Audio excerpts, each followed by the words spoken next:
All right. Welcome, everybody. This is the seventh of these weekly COVID-19 Attleboro video conferences.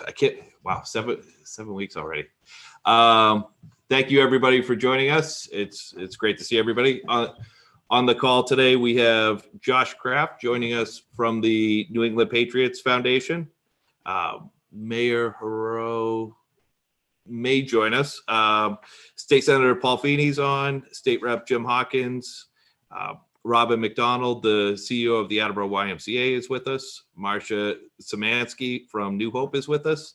Amanda Blunt from the Literacy Center, and Steve Withers.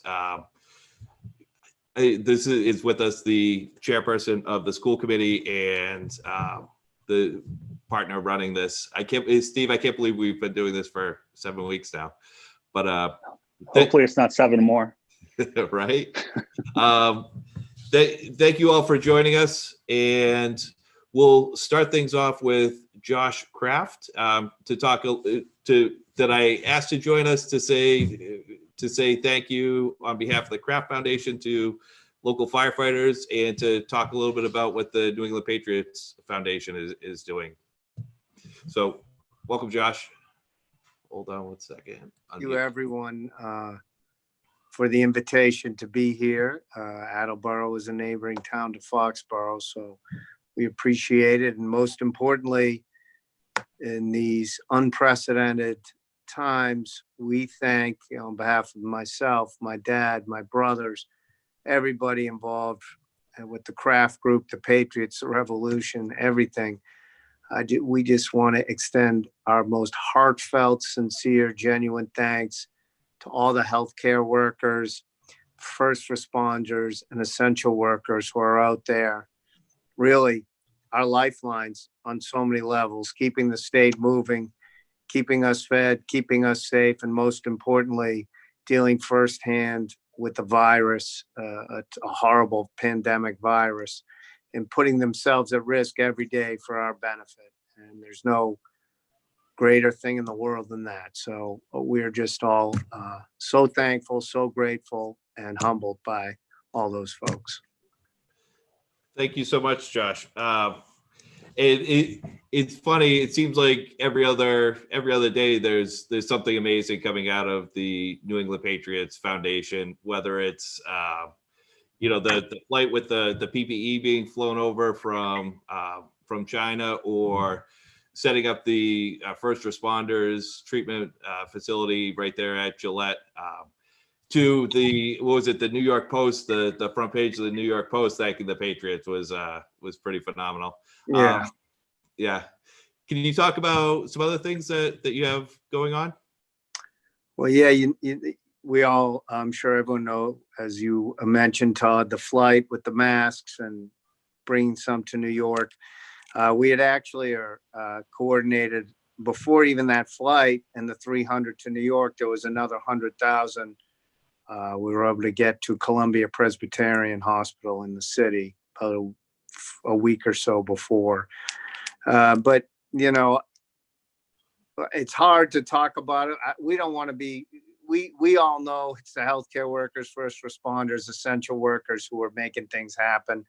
We're just trying to be supportive as possible to anyone and everyone in the state. And if those masks hopefully are supporting so many of folks here and in New York City, because we're all in this together. And of course, the test site for first responders, hopefully we can just get as many tests done as we can. And it is pretty cool. Tomorrow at the stadium, we'll be giving out our 1 millionth meal just in the last 3 weeks to homebound vets, 14-day packages for them and their partners who are, and we'll be donating our 1 millionth meal. We do this in partnership with the Mass Military Support Foundation and or fund, I forget which one. Don Cox, who's just a great leader in this community, especially for veterans, we've been working with him. But in addition to the millionth meal that'll go out tomorrow, We've also been a source of fresh produce and dairy, and tomorrow there'll be bread. We've been giving out as well to homeless shelters, domestic violence shelters, and smaller food pantries throughout all of New England have come down and picked up every day for the last couple weeks as well. So we're excited. That's been a great thing to do. We all know that if people want, blood drives have been deemed essential services. We all know there's now a shortage of blood because people are not coming out. So we have 11 scheduled with the Red Cross and Dana-Farber Cancer Institute at the stadium, I believe in the Optum Club through this week, through May 1st and 2nd. If you go on our website, you can give the dates. I can actually bang them out if people want to know. I'll just pull them up here. In addition, we're in the Empower Fieldhouse. We're working to help as a venue to put together 2 million face shields for hospital frontline workers as well. And, about the test site and on our website, Together While Apart, the Patriots Foundation website. All donations for the month of April are going to buy personal protective equipment and medical supplies. In addition, we have different resources or places you can go to volunteer or give support financially or what have you. So those are just some of the things. I don't want to. Yeah, no, that's it. I know the blood drives are incredibly important. Senator Feeney's been talking about how important it is for people to give blood, and I see if you go to patriots.com/COVID-19- what we're doing, you can find all of this. You can find information on the food for vets, as well as the blood drives and all of that.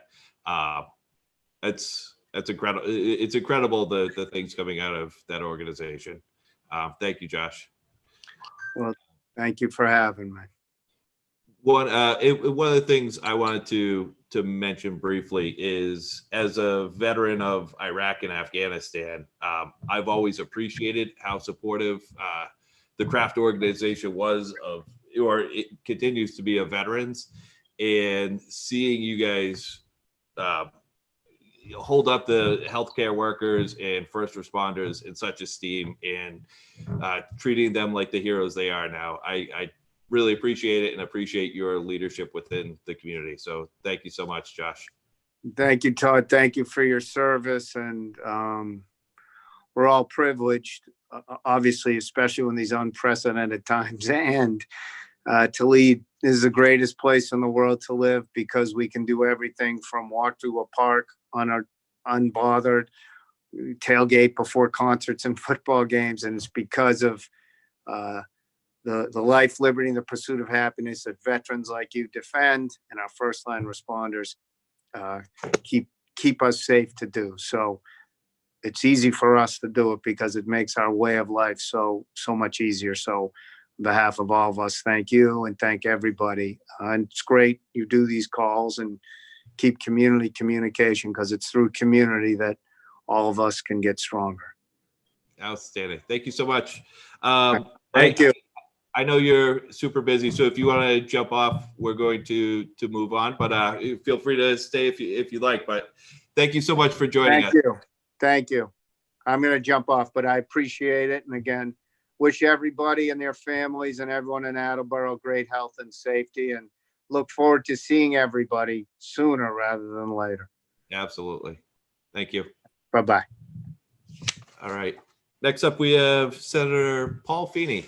Paul, thanks for joining, as always. How are things going at the State House?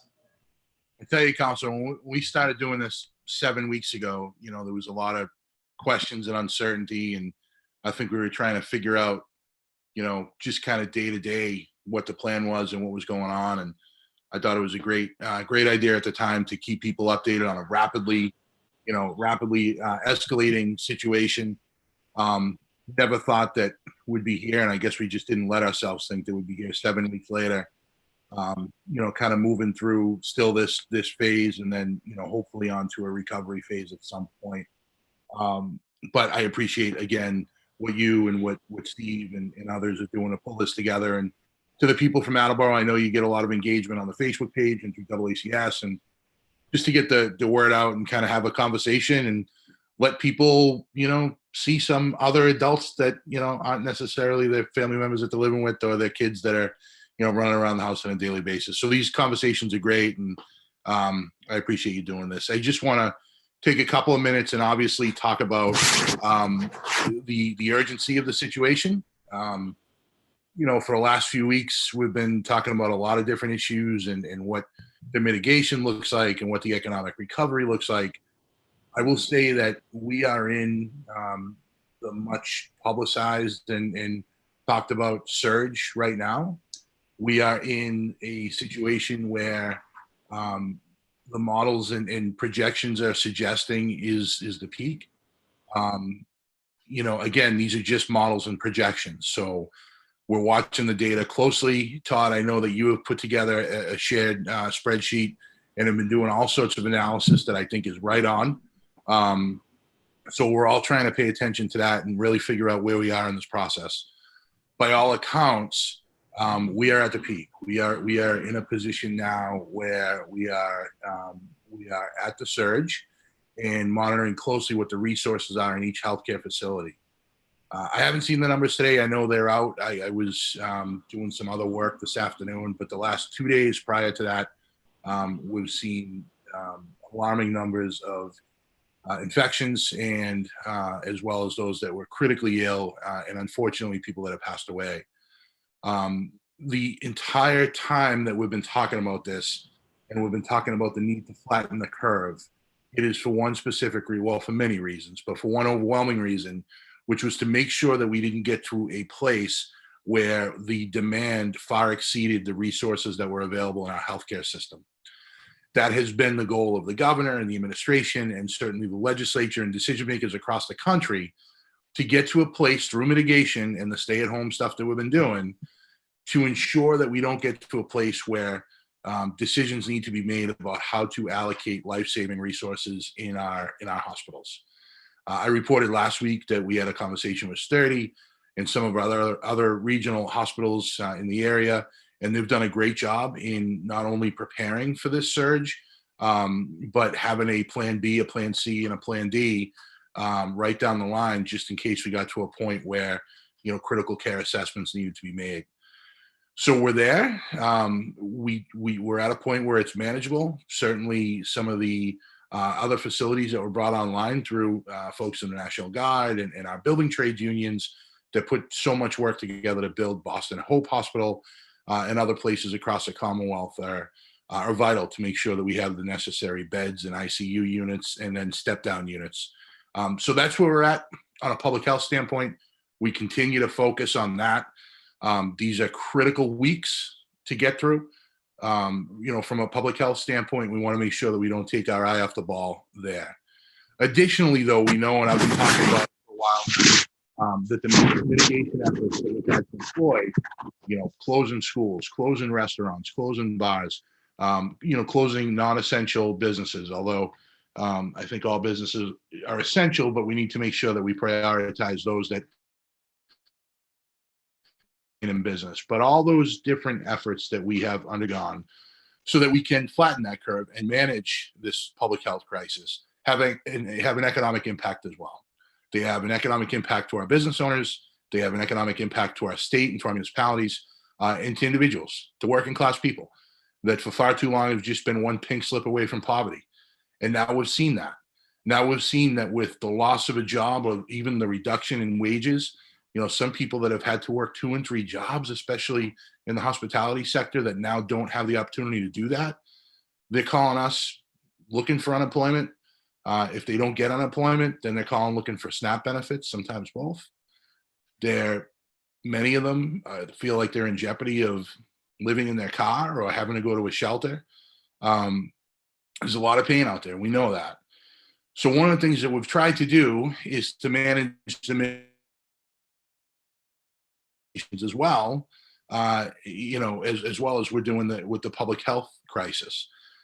In the legislature, I've talked for the last few weeks on these calls, Todd, about unemployment and how the spike that we've seen, not only in unemployment claims across Massachusetts, but across the country. Representative Hawkins and I talk on a daily basis about helping people, when they apply for unemployment and it gets denied on a technicality, or maybe they didn't input information right, or maybe it's a system glitch. We're trying to prioritize those cases where we can get people help quickly so they can get a check out and they can feed their family and pay their bills. So unemployment claims obviously continue to rise. There was a dip last week, which I don't want to say is a good sign because we're still at record levels of unemployment. But we know that this is going to go on for a while. I would ask people to go to the Commonwealth of Massachusetts DUA website, which is the Department of Unemployment Assistance. They have just updated in the last few days the frequently asked questions page. And there's a lot of information on there on the FPUC, which is the federal pandemic unemployment compensation, which was the extra $600 that the federal government guaranteed on top of our regular unemployment benefits. And then the PUA, the Pandemic Unemployment Assistance, which essentially is a brand new unemployment pool for people that are self-employed, 1099 employees, gig workers, that sort of thing. So, lots of questions on that second piece on the PUA. We've gotten a lot of questions on when that system is going to be ready to start accepting claims. We're told that we're hopefully only a few days away from that. It could be a week or two. But essentially they had to stand up a whole new system to allow for people to input their claims. I know it's frustrating, but we're just asking people kind of hang in there. The benefit itself is going to be backdated. So they will be made whole, but that system hopefully will be up in a couple of weeks at the longest. Two more quick items, Todd. There was an economic roundtable, which we talked about last Sunday on the call. That happened this week on Tuesday. Essentially, it was a start over to the budget process in the Commonwealth, where we had to listen to analysts and all sorts of experts in their field to talk about what we think the projection is going to be so that a budget can be built this year for Massachusetts. Unfortunately, the consensus among most of them, if not all of them actually, was that we're going to see a shortfall in the FY21 budget between $4.7 and $6 billion. That's a scary thought. And it's a scary thought because when I look around and I see the organizations that are represented on this call, when I see the organizations and folks that rely on state aid across the Commonwealth, at a time when our constituents and people in our communities need it most, we're going to be in a position where we're going to have to figure out how to keep them funded and keep their budgets at a place where they don't have to make any cuts and where we don't have to make any cuts across the state. So that meeting on Tuesday, that kind of virtual hearing was definitely alarming, but we need to make sure that we budget appropriately so that people that need it the most are actually getting funding over the next year, including our cities and towns, which are going to see a loss of receipts for meals tax and hotels tax. Lottery has taken over a 30% hit, and that's the largest source of unrestricted local aid. So I always feel funny talking about these economic issues in the middle of a pandemic. But I think it's important because people want to know, and there's obviously a lot of people that are scared of what the future is going to look like.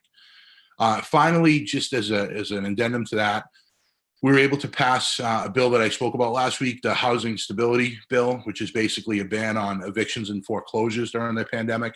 This was a big piece of legislation. Representative Hawkins and I both supported it in the legislature to ensure that people weren't kicked out of their homes in a time where we want people to stay home. Number one, to curb a public health crisis, but number two, because we don't want people at probably the doorstep of a major economic downturn losing their home. So that bill was enacted by both the House and the Senate late in the week and laid before the governor. I haven't got an update yet whether he signed the bill. I'm sure that's going to happen momentarily. But that essentially just mandates a pause on all evictions and foreclosures during the pandemic, to ask for a forbearance of up to 180 days on their mortgage through their lender as long as it's COVID-19 related. So again, big piece of legislation. It is vital that we keep people in their homes and that they're not, sent to the street and evicted because they couldn't pay rent this month or, close on because the economy collapsed around them. So that was a big piece. And finally, I just want to say thank you to everybody in Attleboro who's been doing the right thing, who's been staying home, who's been doing the social distancing, who's been wearing the masks. I know it is tough. And unfortunately, I think we've seen in the last few days, there's been this kind of shift to, well, we got through the worst of it.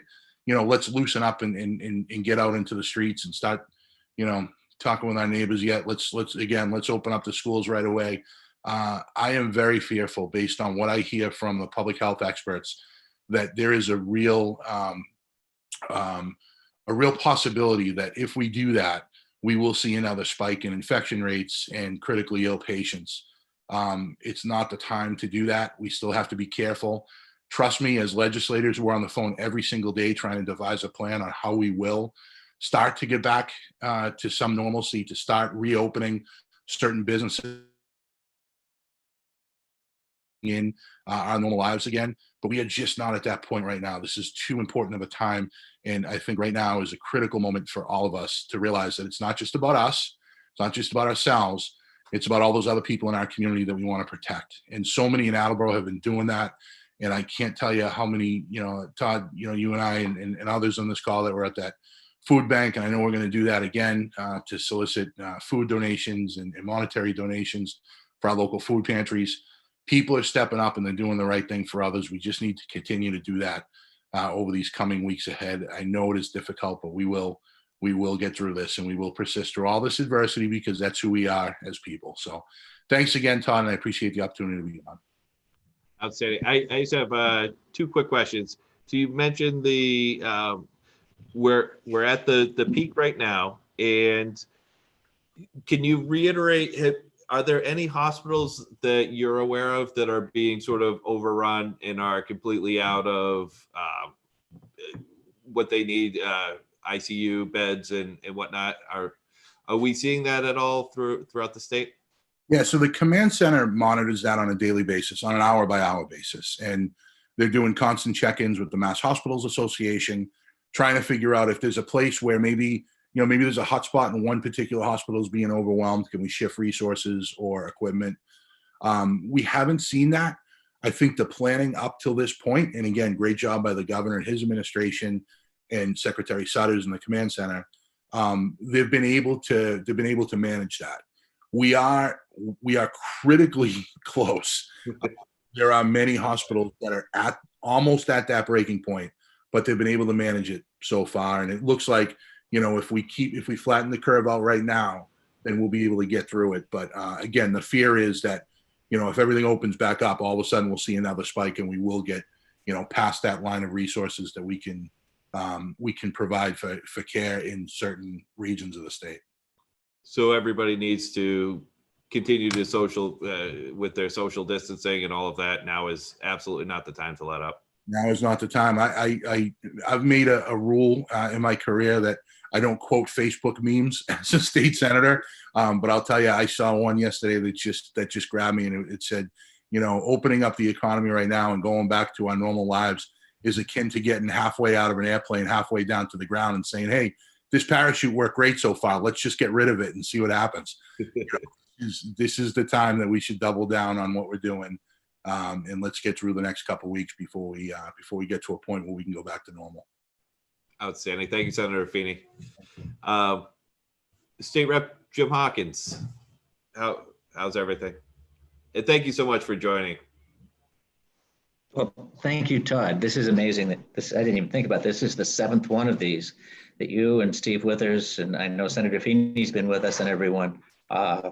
It's an amazing thing that you've done. Every week you've got a half a dozen different city leaders on this. And the one thing that we can do to keep people secure, and especially sitting at home, is to know that things are going on, that good things are going on. And you're certainly the lines of communication. You've kept them open. If there's anything that we can do in leadership, that's it. And you've taken it and run with it. Seven in a row. And I know you're already working on next week with another whole slate of people from the community. So amazing work. We're lucky to have you in the city. I think perhaps the thing that I focused, of course, like Senator Feeney, the job changed an awful lot with the stay-at-home orders. And I think unemployment is probably the one thing that people with issues not getting their unemployment has been probably the biggest thing that's kept us busy in the last couple of weeks. And on the good side of that, they've gone from 50 people handling the claims to 500. I think they took registry workers that were laid off and transferred them. They hired people that had been retired. They trained them, and we're still getting a lot of inquiries from people who filed and didn't get it because something was wrong with the paperwork, but they're going much smoother than they did.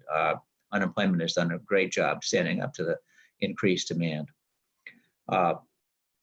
In the city, the place probably that I've spent the most time since the stay-at-home orders is with the food insecurity issues.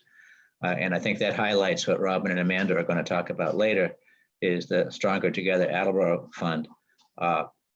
One of the things, the nonprofits in the city have done an amazing job. We already had a really good network between the YMCA, between the Literacy Center, between Attleboro Area Interfaith Collaborative, between Hebron Food Pantry. We already had an incredible network of support for people who are very vulnerable.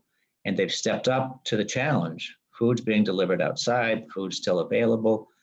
And this, in spite of the fact that the lines have grown by 50% at least. And at the same time, it's going to happen is food's going to get more expensive. I'm not sure it has yet, but you know, with shortages, the food's going to get more expensive, not because people are getting greedy, but just because there's less of it, it's harder to get. And all the time, all of this is happening, none of these nonprofits can have a fundraiser. All of them. Everyone that I just mentioned and other ones that are on the list that are involved in this program, none of them can have their fundraisers because it involves people getting together. So the program that Robin and Amanda are going to talk about is incredibly important, and I urge everybody to support that. I also want to thank Marcia for coming on to talk about New Hope and domestic violence. That's always a huge issue, a hidden issue. And now that we're all, not just one or two of us, now that everybody, one of us is under stress staying at home, it's only grown more critical. So I'm particularly grateful to Marcia for taking the time for her schedule to be on the program. So thank you. Thank you, Jim. One of the things I was wondering if you could mention, we were meeting and talking to. Oh, yes. Yeah. Sorry, I forgot. I even made notes, and I don't follow my own notes. One of the things you and I saw Jack Lang today, and one of the things we've gotten lazy on is we need to support the local restaurants. They're doing drive-up windows and deliveries, and that's the only business they have. And we want them there when this is over. So please don't let up. It seems that in the beginning, everybody was very eager to support them, and now it's like the novelty, something's happened, they're not still supporting in the same way. So please continue. The local restaurants run by local families that we live with, their neighbors, they're in sports, they're coaches of the sports teams, their kids are with your kids, their kids are in the school with your kids. We need to support those organizations. So please continue to get takeout food, do the drive-up window or have it delivered, whatever fits, but don't forget about that. Thanks, Todd. Thank you so much.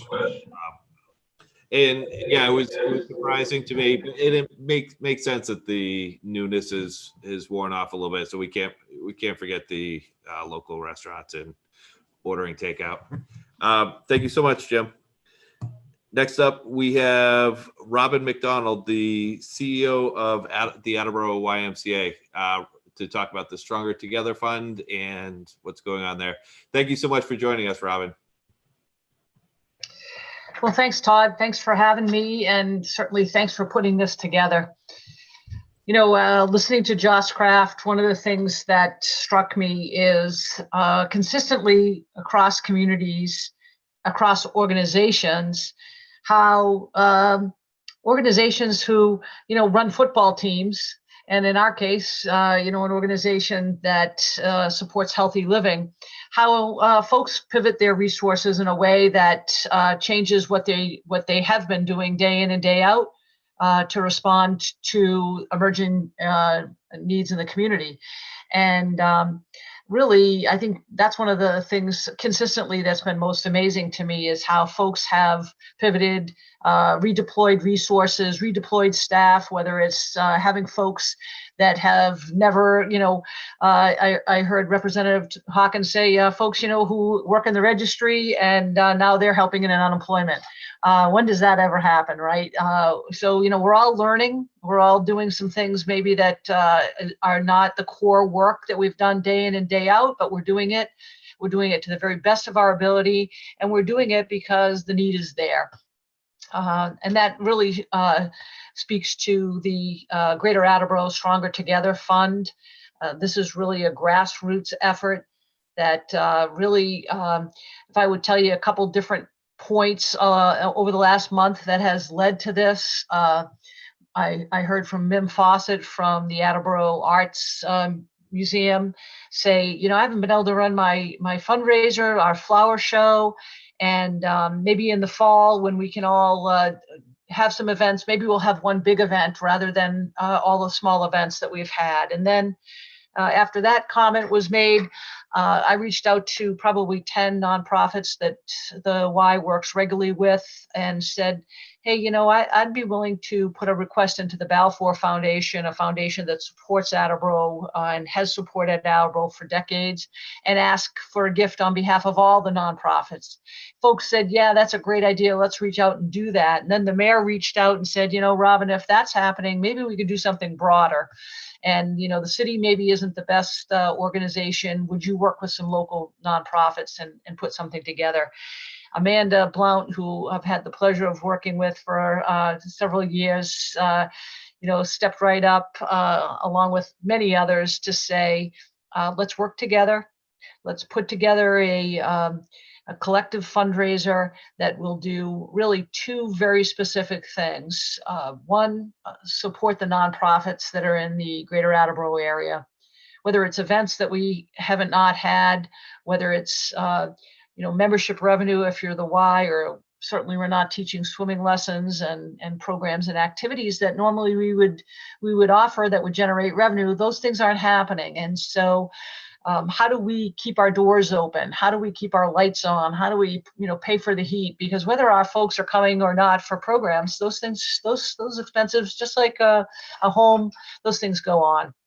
And anybody that's lived in Attleboro for any length of time knows that, at the heart of Attleboro are an awful lot of nonprofits that provide very needed services, and some great folks who provide those services. So one of the key things that this Greater Attleboro Stronger Together Fund will provide is it'll provide support so that those nonprofits can pay their bills and have their doors open when we get on the other side of the coronavirus.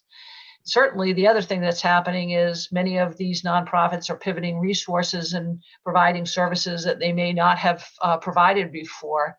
And those come with extenuating expenses that aren't part of what we would normally experience, whether it's the Y or somebody else.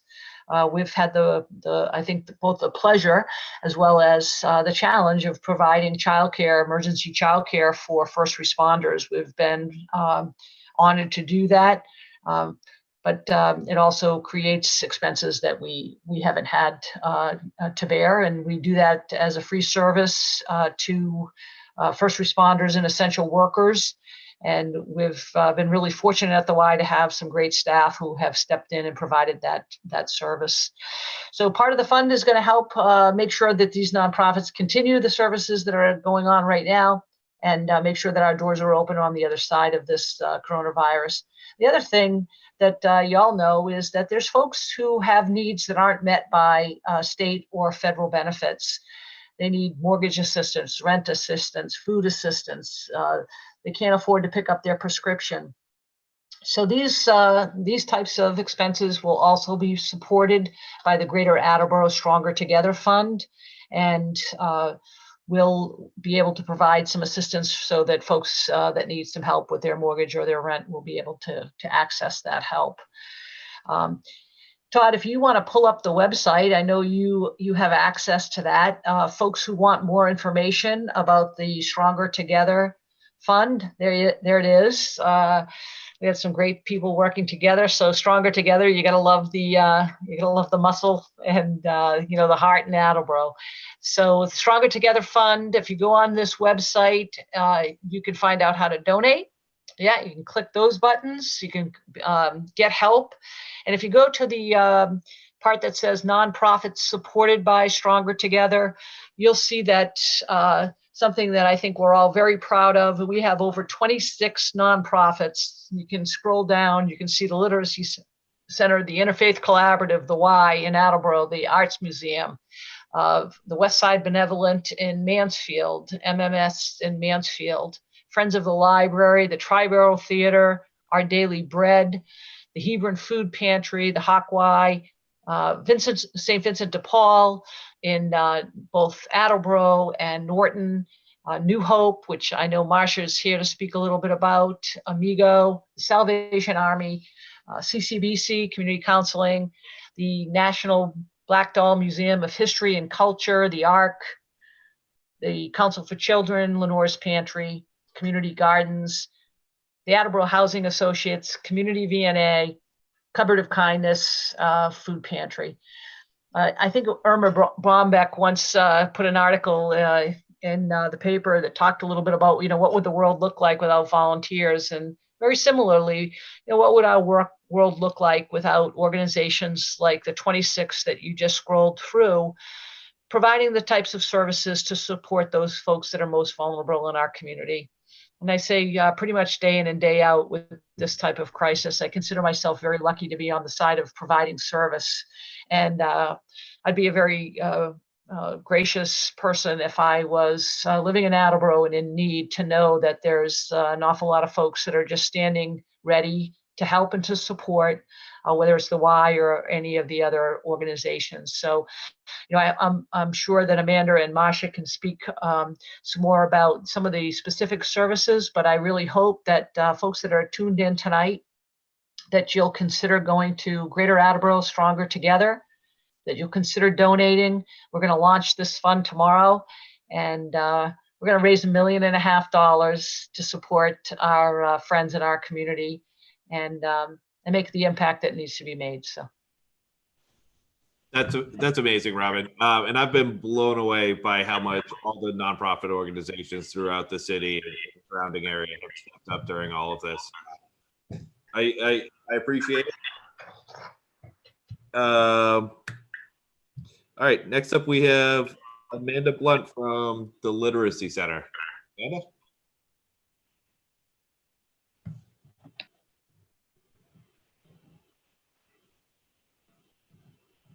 I'm still muted. There we go. Sorry. Hi, thank you so much for having me. And I really, really appreciate the opportunity to be here with so many community leaders. I am just going to echo what everyone else has said, which is I have been blown away by this community and everything that everyone has done for each other, for people they don't know, for people they're just getting to know during this crisis. It's really been an amazing community effort all around, from our city and state leaders to our foundation partners to our nonprofit partners, and then just everybody and their neighbors and their friends. It's been really wonderful. The Literacy Center, like a lot of organizations, for those of you who don't know the Literacy Center, we are a nonprofit adult education organization in right in downtown Attleboro. We provide adult education services from English classes to high school equivalency classes, assistance with people who are pursuing U.S. citizenship, as well as a number of one-on-one tutoring opportunities and other educational support and computer classes. That's what we were doing all the time around the clock before March 12th, when we actually closed our doors for the safety of our students and volunteers, and to join our community in the effort to slow this situation down. But after March 12th, our focus really became on two things: providing all of our services virtually, which we've been doing, and like Robin mentioned, pivoting our services to make sure we were able to provide what was needed most to the families that we serve, the adults that we serve, but also their families. And that might not necessarily be education services. We've been making sure that families who don't have technology in their homes have technology. We've been trying to get certain technological devices into the hands of people who need them so they can stay connected and informed. So they have internet in their homes if they need it, or data plans for their phones, all of these things that some of us take for granted, that when you are stuck at home and that is your only way to connect, is really essential. I don't know what any of us would be doing right now without technology. So we have pivoted to making sure our families and students have that.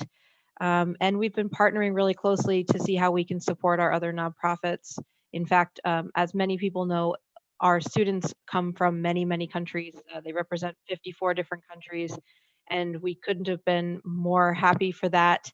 When a lot of our nonprofit partners needed information translated into different languages, we had students at the ready to help with that. So our advanced level English students were translating all of the food pantry flyers to get those flyers out to people with the hours of the food pantry. We were so proud of our students just for jumping in and helping the way that they have. So it's really been a group effort from the beginning. Our focus now as an organization, beyond providing virtual classes that we've been providing, is focusing on the Stronger Together Fund that Robin just so greatly described. I think it's the most important thing that's happening in our community right now, from the standpoint of this is an opportunity for everyone to be involved in making sure that everyone in need gets the support that they need really quickly, regardless of what else they qualify for.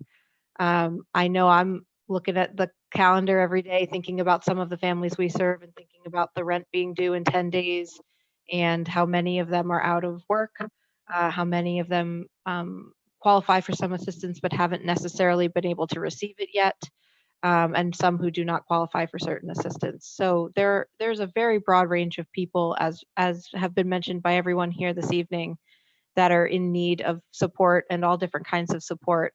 And this fund is a way for us to ensure that the organizations who can provide that support have the resources to do so, and to ensure that assistance gets into the hands of the people who need it right away. So we are really honored to be a part of that. We are so honored to be partnering with all of those organizations you saw on the list. I'm personally so grateful to you, Robin, for your leadership on this. I know you didn't mention it, but I will, that the YMCA of Attleboro has provided all of the infrastructure for this fund to be possible completely on a volunteer basis. Many of us are much too small to have administered something this big. So I'm so grateful to Robin and her team for working around the clock to make this happen. Everything from putting up the website and the Facebook presence to reaching out to the large funders. It's just been a real testament to your leadership, Robin. So thank you. And I would encourage people, if you have any questions, to please reach out. Pretty much anyone who works in the nonprofit sector, I think, in our community can tell you more about this fund now. So if there's an organization that's close to your heart, please reach out to them and talk to them about this. I'm sure you'll hear much of what you heard tonight. So, to everyone out there who's tuning in and who is struggling and are going through difficulty right now, please know that we are all here for you, and this fund is here for you. But most importantly, we are all in this together. So don't hesitate to reach out to me at the Literacy Center or anyone else, I'm sure, here tonight, for help at any time. Sometimes the hardest thing is asking for help, but I just hope that everyone who is in need will reach out. Thank you so much. Thank you, Amanda. And thank you for everything you do and everybody at the Literacy Center.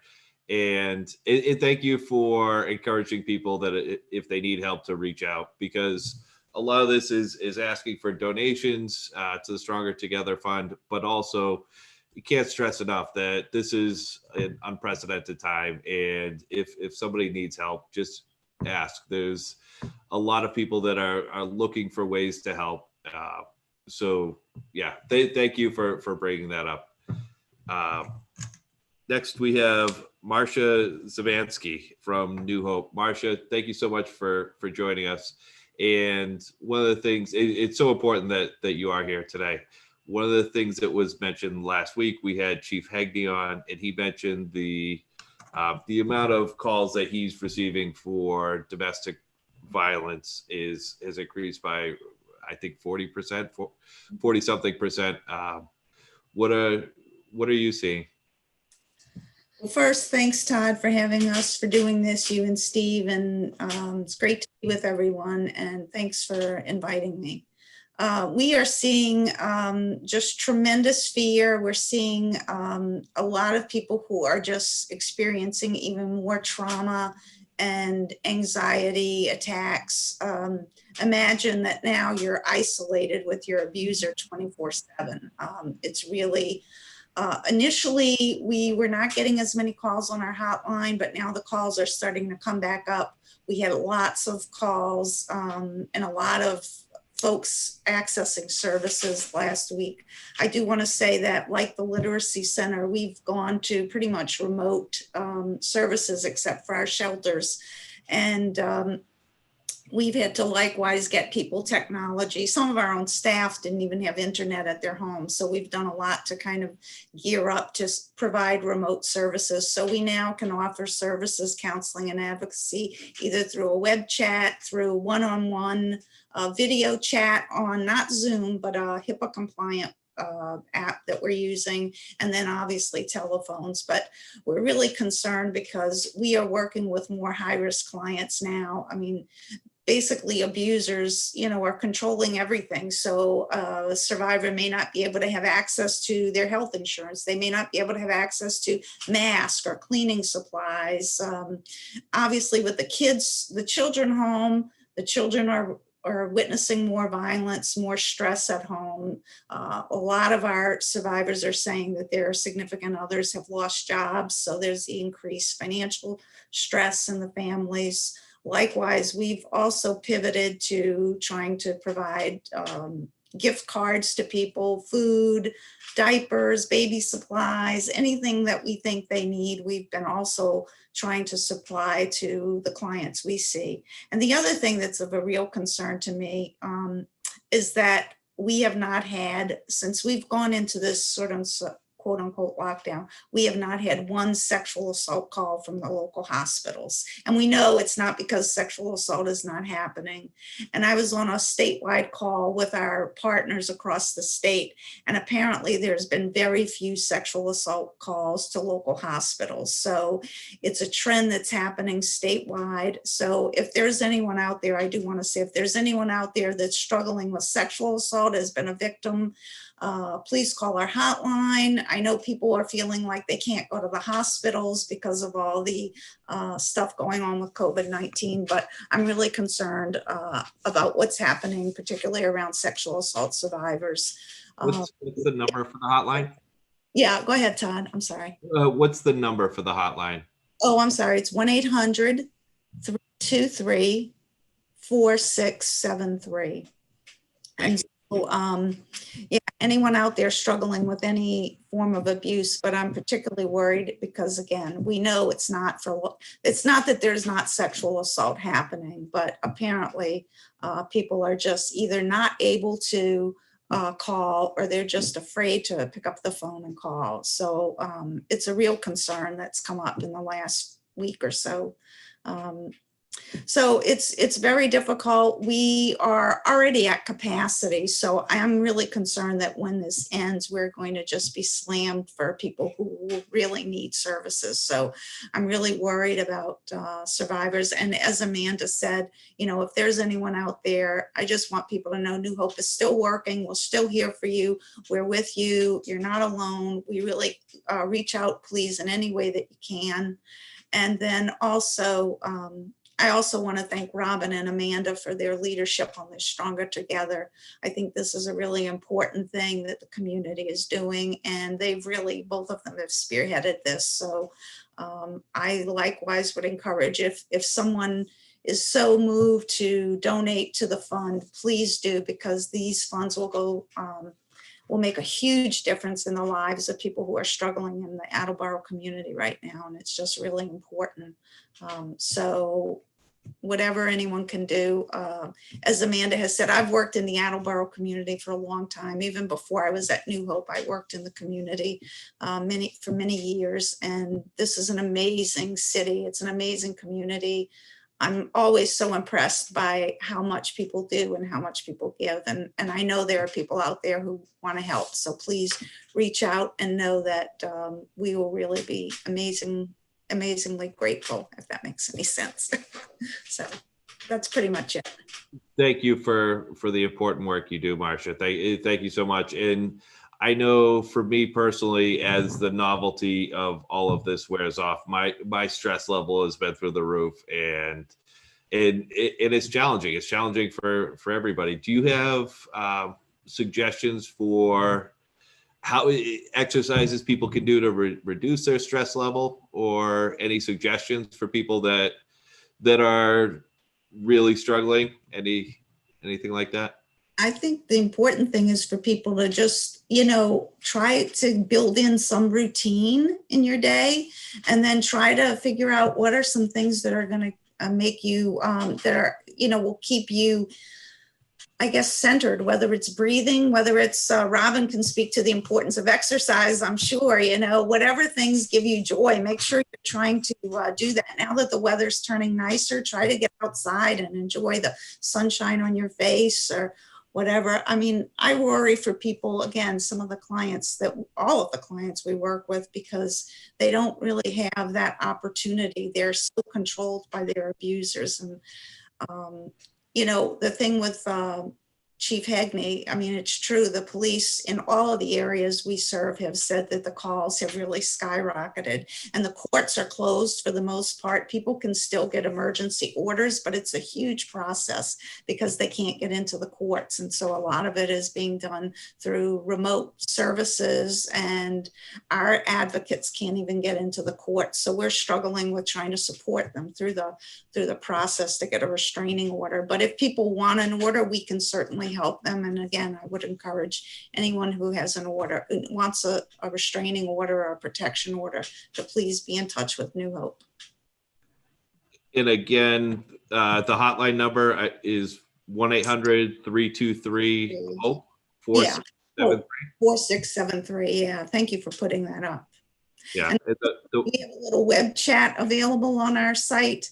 We're hoping to expand that in the next few days, but we've started out 10 to 2, and we've already gotten, the first week, we've already gotten a number of people reaching out through web chats. And I just want to say about that web chat, when the conversation ends, again, this is also a HIPAA compliant, when the conversation ends, all of the chats are deleted. So nothing is stored online, nothing is stored at New Hope, nothing is stored in the cloud. It's completely confidential. Perfect. Thank you again, Marcia. You're welcome. Thank you for having me. Of course. Next up, we have Steve Withers. Seventh one, Thank Steve. How you doing, Todd? Thank you again for putting this together and organizing it once again. So I know it's a lot of work. Thank you. On the school side, there's not too much new. I'll just touch on a couple of issues, and then I want to talk about the new high school project for a minute, and then I'll take any questions that you may have that you think are important for what's going on. This week coming up was supposed to be April vacation. Tomorrow is Patriots Day. As I've said the last couple of weeks, and as the school department has tried to get out, schools are technically open this week now. We've revised the schedule. Teachers are going to be working 2 days, but for students, they were told to put 4 days of work together for students. So students will have a work week of Tuesday through Friday of school work to do, and so these days will 2 of these days will count towards the full school year. And the thought process was a couple things. One, it doesn't really make sense to have a vacation when no one can go anywhere. Everyone's trapped in their house anyway. So why have a vacation? Number two, as we build momentum towards remote learning and instruction, we thought that it would be an unnecessary kind of halt to the progress that we started to make the last few weeks. And so for those reasons, we decided to keep the train rolling this week, and students and families have received assignments for this week. So if there's any questions, they should reach out to their teachers or the school committee or the administration. But the students do have 4 days a week, 4 days of work coming this week. Just tied in with that, just another reminder, because we added 2 official school days, because there are 2 days teachers are working this week, we're able to cut 2 days off the end of the school year. So school will be ending on June 19th, which is a Friday. It's important for families to know that will be the last day of school, whether we're in school or we're continuing our remote learning experiment through the end of the year. June 19th will be the last day. So that's really it as far as important updates or reminders for the schools. Everything else is kind of continuing as has been for the last few weeks. But I did want to touch on briefly the new high school project, because there was an article in the paper yesterday morning regarding the funding for this. I think Senator Feeney mentioned earlier the reality of state funding and the decrease in receipts they're expecting to receive. And the MSBA is, as an entity that receives its funding through the state, is concerned about funding levels. The who? MSBA, the Mass School Building Authority. Okay. MSBA, the Mass School Building Authority. They are concerned about their receipts. However, to this point, there's nothing that the school department or school committee or school building committee has heard in communications or read that makes us at all concerned about receiving funds for this project. From what we hear, the concerns are more about their ability to fund projects in the future, take on new projects.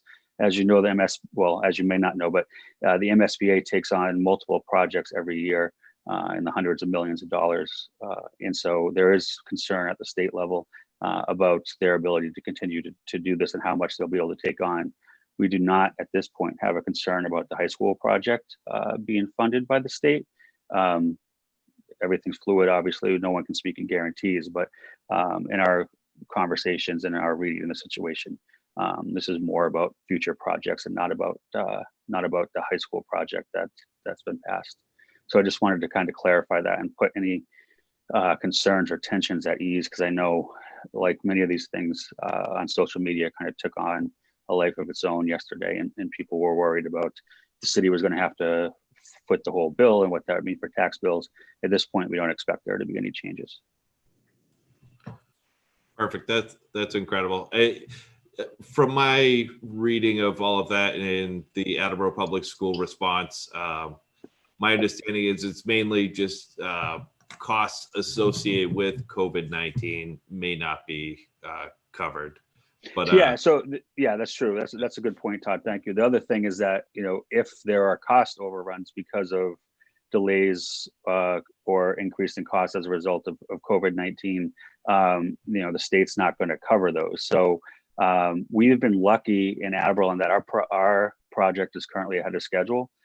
We've been able to continue on at our expected pace so far during the pandemic. With the steel work that we're currently scheduled for, it's one of the things where the workers are far apart. There's not a large congestion of workers in a close vicinity. So we've been able to continue at our planned pace up to this point. So up to now, we haven't had any delays or cost overruns. But in an instance where the project was shut down for a couple months, or tariffs or increase in the cost of materials went up and the cost went up as a result, that increase would be borne by the city. So that's the other item that is realistic. But to this point, again, like I said before, we're, as the mayor said, we're under budget and ahead of schedule. So we've been lucky in that regard. Perfect. One other thing I want to share with you is, I don't know if you're aware, but the local elementary schools all week have been putting together thank you cards for first responders and healthcare workers and basically all essential personnel. And I thought I would show a couple of those cards that they've put together. Awesome. Yeah, it's all the elementary schools. And so there's a pretty big presentation here. I've printed off a number of copies of this that we'll share and drop off at the fire stations, the police station, at Sturdy, and at City Hall. It's been amazing looking at all of these and seeing these come in all throughout the week. And this was what they were doing for art class this week. This one here, I don't know if you can see it. There's a sword fight where people are sword fighting with COVID-19. I love it. That's great. Some of these are incredible. Yeah. It's so cute. A friend of mine, a city councilor in Newton, thought it was awesome and sent that as well. Yeah, so many. I love that nurse or doctor right there. Amazing. Some heroes don't wear capes. Those are beautiful. Yeah, and I like that this Paisley included the garbage men, because all essential personnel. And then Skylar. But I love that. So does anybody else have anything to share? Any additional comments?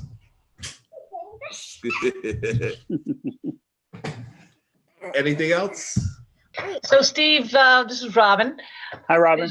As you can imagine, we at the Y, so we have the emergency childcare going on. Our regular childcare is not, in service. We usually have all kinds of kids at after-school care. What's the time frame for the schools to make a decision around returning or not returning to school? Sure. So we expect to receive some guidance from the state this week. There's a conference call this week with the state that they hope to have more information. That's where the guidance is going to come from. Excuse me.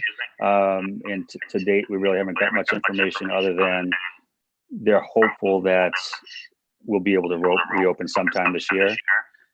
But it's also unclear whether or not that hope is kind of blind hope or a reality of something that we can accomplish. So I don't think just speaking off the cuff, as I probably shouldn't do, I don't think May 4th is really going to happen. But there is some hope that we'll be able to go back to school at some point in May and get at least some normalcy back before the summer. But hopefully we'll have more guidance this week from the state, and I'll have a lot more definitive statements next weekend. Thank you. Yep. All right. Thank you, everybody. Great. Thank you.